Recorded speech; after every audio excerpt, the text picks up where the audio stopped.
What's up, Colts Nation? Here's Jamal, and I'm Eric, your co-host of the Yo. Colts Cast. The Indianapolis Colts fall on the road to the Houston Texans, 22-23. I it's so weird, Jamal, man. Like this score is really weird. I was thinking, man, our offense has been firing on zero cylinders this entire Mhm, game, mhm. and it's a 3-point game. I mean, it came down to the wire. Where would you like to start?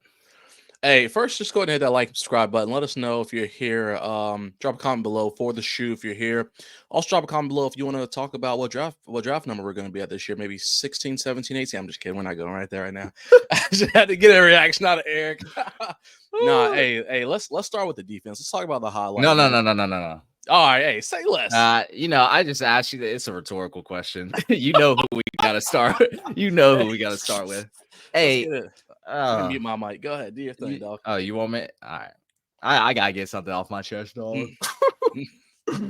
Oh my god. So I've been on the Anthony Richardson train for the longest time, Bruh. biggest supporter.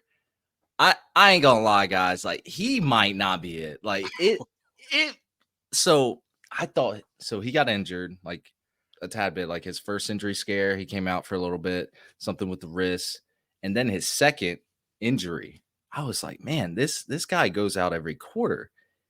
Come to find out, this man's just out of breath. I've never seen an NFL quarterback do that. With the game on the line. I've never seen that, man. That is Man. unprecedented. Out of fucking breath. Yeah. Well, When I saw him tapping his helmet, I said, "Well, there's nothing wrong. yeah. So he must be short of breath." That was my first thought as soon Oh, as he did it, really? because I said, "There's no way he Oh, I didn't thought he fall meant awkwardly." Nah, I I thought he said this meant is like his weird. head, his head was banging or something. No. That man, he just needs some Gatorade. Look, so like something's happening to him almost every game. I'm not even trying to be funny, man. There's been crazy regression since last year. I know it was small sample size, but man, it. I don't know, man. I guess keep starting him. Like, I don't want to sit here and say start Joe Flacco, but like, I don't know. You put Flacco in that game, we might have would have won that. I Mhm. don't know. I'm not gonna say I've seen enough, but I will. I am on the fence now. Mhm. Maybe I'm overreacting here, Jamal. No, you're not. Because You're not. 10 for 32. I mean, we're talking about a 30% completion rate again. Now, I will say, and we'll talk about it a little bit more, that there was only like one or two guys he was getting help from today on Mhm. the offensive side of the ball. 175 yards, one touchdown, one interception. I took 5 sacks, 2 fumbles, 1 loss. I'm not seeing greatness in his game compared to his negatives. It's just it just feels like a cycle now. Mhm. And he started picking it up in the fourth quarter, but why is it every game we're having to sit here and say, man, Anthony Richardson, he's putting it together in the fourth quarter. It's like, what's going on in the first 3 quarters? I don't know. I'm done talking. I don't know, man. I mean, it's obviously super frustrating. Again, I don't think this score, this 23-20, was indicative of the game at all. Especially the way the offense played. And like you mentioned, I do think there were some times where he wasn't getting a lot of help. But I'm going to take it back to what I've said since all this started, man. There's one determinant factor who matters in this game every single week, and it's Jonathan Taylor. If he's not in, he's not playing, he's not getting the ball. It's a loss. It's a loss. It's like it doesn't matter. I mean, we abandoned the run.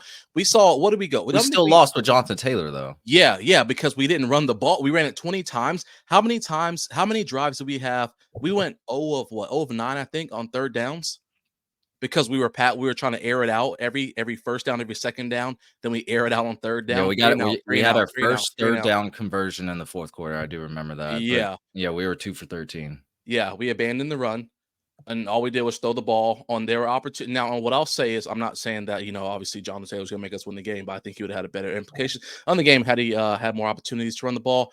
But to go back to what you're saying, though, with Anthony Richardson's play, I know that a lot of people, it was kind of interesting to see just on X, Twitter, whatever you want to call it. people's just the different wavelengths people are on, because half the people are yelling at Richardson, half the people are yelling at the play calling by Steichen, and so on and so forth.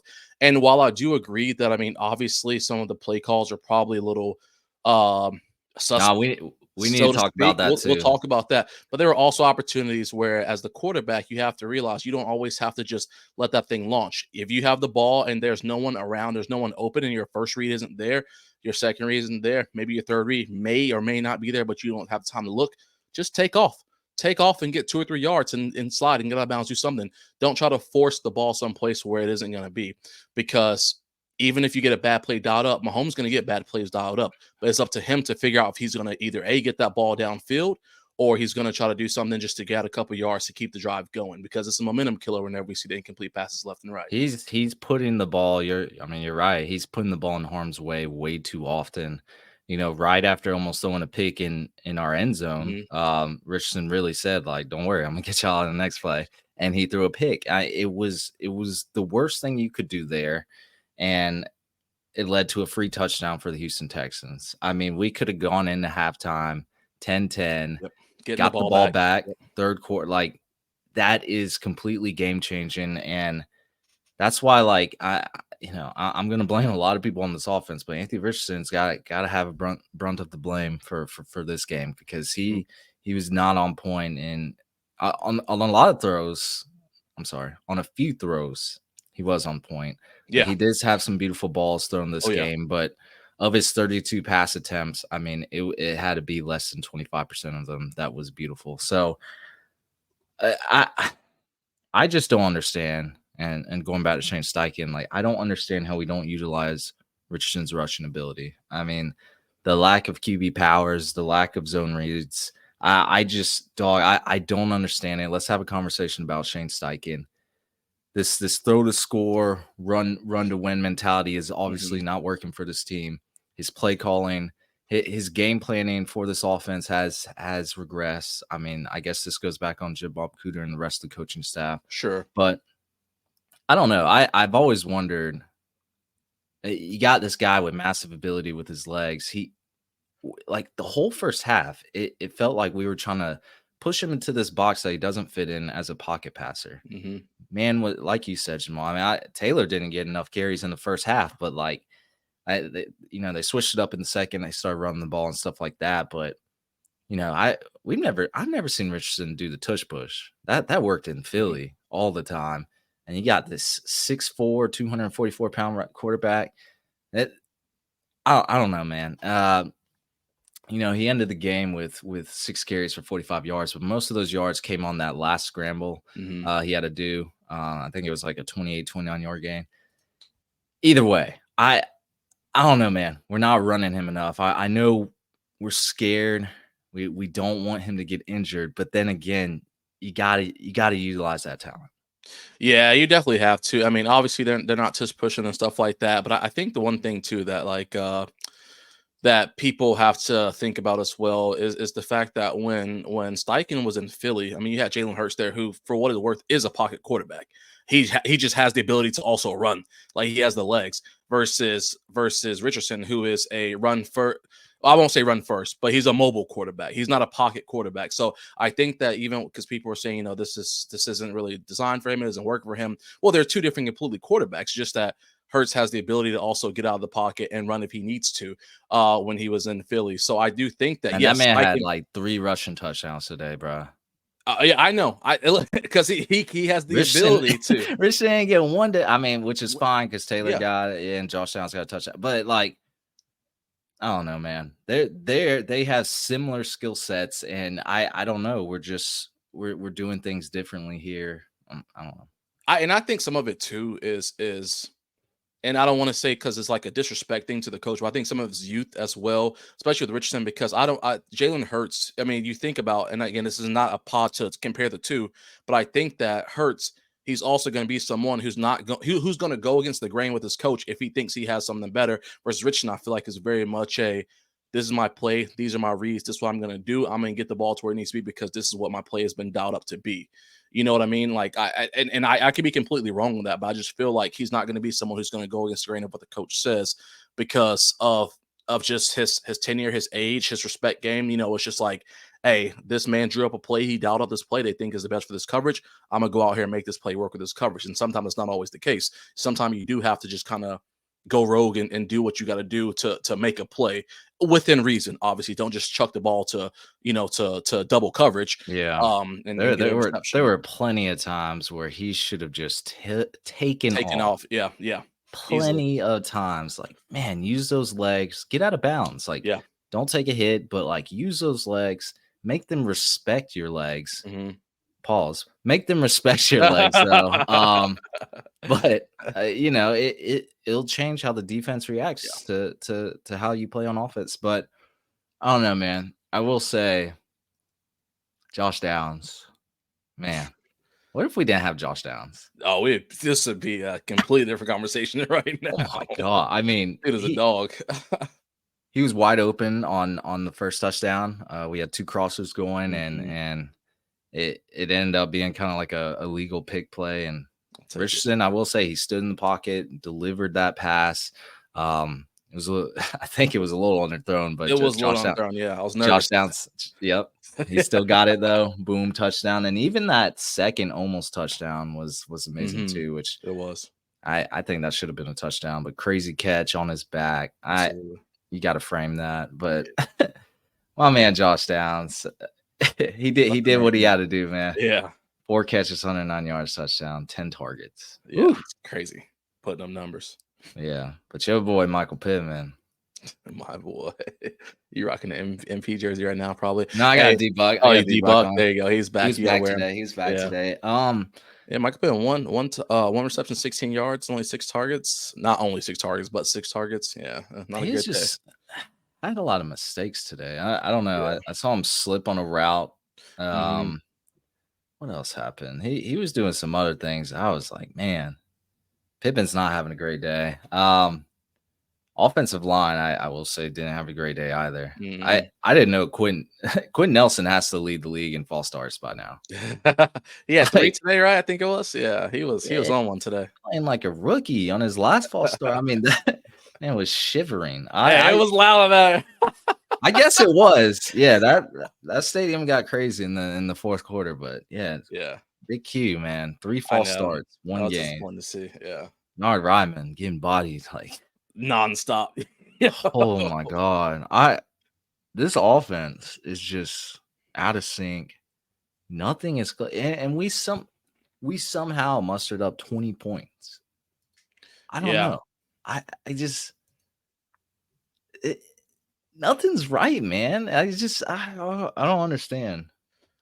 We figure out a way every single game to stay within 6 points of a team, whether that be on the positive or the negative side. And I don't know what it is or why it is, but we figure out a way to just be competitive enough to stay with the team, whether they are good, bad, or mediocre. And it just truly does not make sense to me how we have no balance. There's no balance in this team at all. Like, if we need to play well, they can play well. But if they need to play bad, they will play just as bad as the next squad. And it truly amazes me how a team can do that. I don't get it. Like, if we were getting blown out by 30, 40 points or vice versa, or winning by that many, I'd be like, okay, you know what? This is a fluke. It's a one-off every once in a while. No, this is consistently week over week. We play directly to the competition and we figure out a way to just keep it a tight game that doesn't need to be a tight game. Oh, I just 2 for 13 on third down. Yeah, it's crazy. That kind of speaks for itself. Jonathan Taylor, though, 20 carries, 105 yards, touchdown, average 5.3 yards per carry. He looked magnificent when he had the ball in his hands. I will say it does seem like at times they're like, look, we're gonna add an extra man in the box. Richardson, you got to make a play in the air, and we know that didn't happen too much, but Tyler Goodson, I will say, man, every year. I will say the Gardner Minshew, the Tyler Goodson pass. I know Minshew didn't make the best pass last year, but this one, I don't know. You saw that drop in the end zone, man. Yeah, that was a beautiful. It was a dialed up, great play. There were a lot of drops today. There were. Alec Pierce, another drop. It's just not consistent on offense. No, there's no chemistry built. Except with a few players. But anyway, you want to talk about defense? Yeah, last thing I want to say just about like just the offense and I don't mean this. This is more of a whole team thing. They were talking about the interviews they had. The announcers were talking about the interviews they had.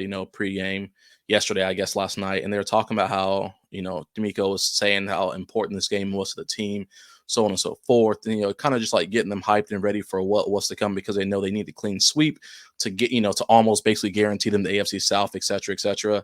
And then they said, Steichen said he didn't really have a meeting with the team because they already know how important this game is. Like I've said this before and I'll say it again. Something weird about this team where I just feel like it's just such a lackadaisical everything about this team.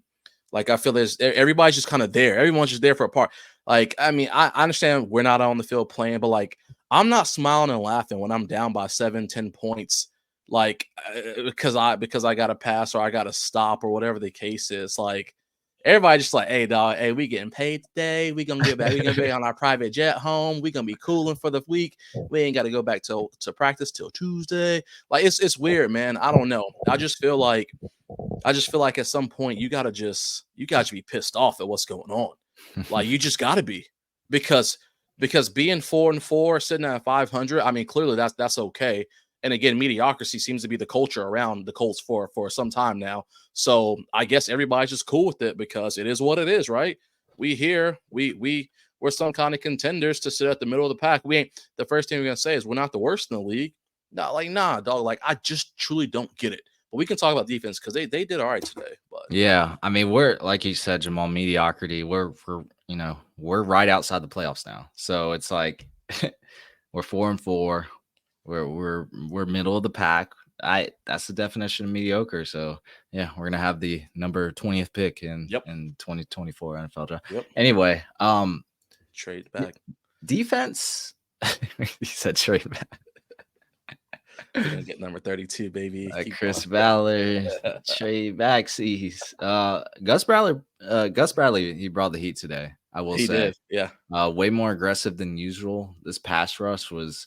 Especially that first half, man. We were shaking Stroud up. I mean, he only took two sacks on the day, but he was getting hit. Yeah, pressure was there. Pressure was there. The hits were there. Like we were getting to the quarterback. We were creating chaos back there. I love to see that.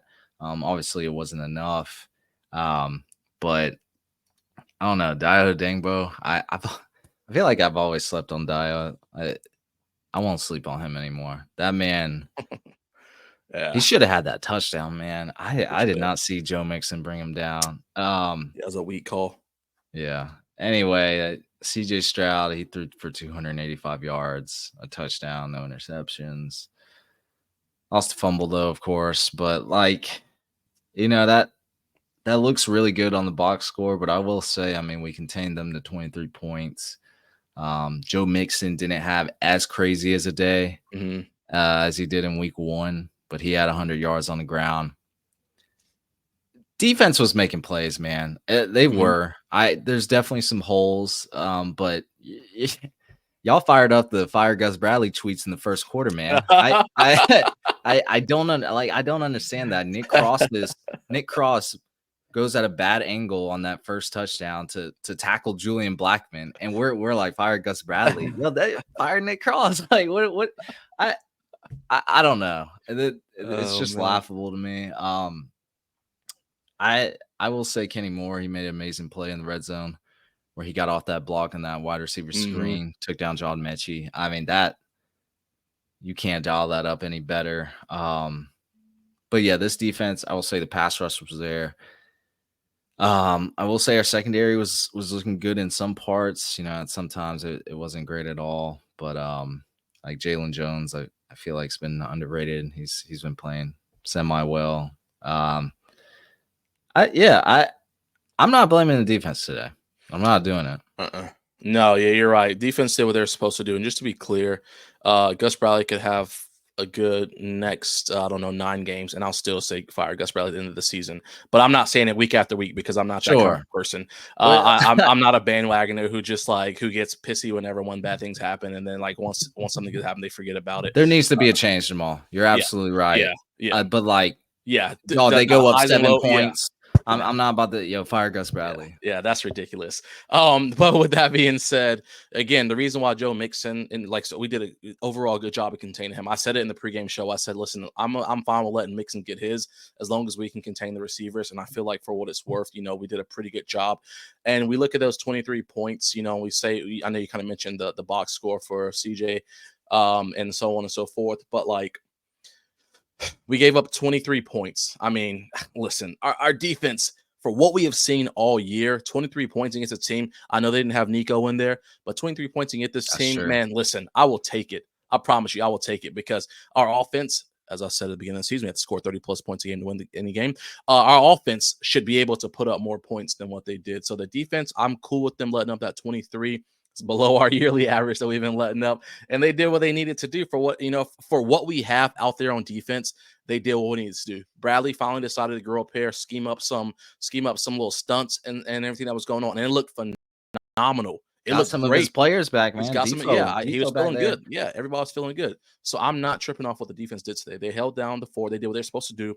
It's up to the offense to capitalize on what's going on. I mean, right. And I will say it's hard for the defense to play in these conditions. I mean, time of possession. Yeah. I mean, if you look at that, they're on the field all the time. Yep. We go 3 and out all the time. Mm-hmm. We were 2 and 13 on third down conversions. Mm-hmm.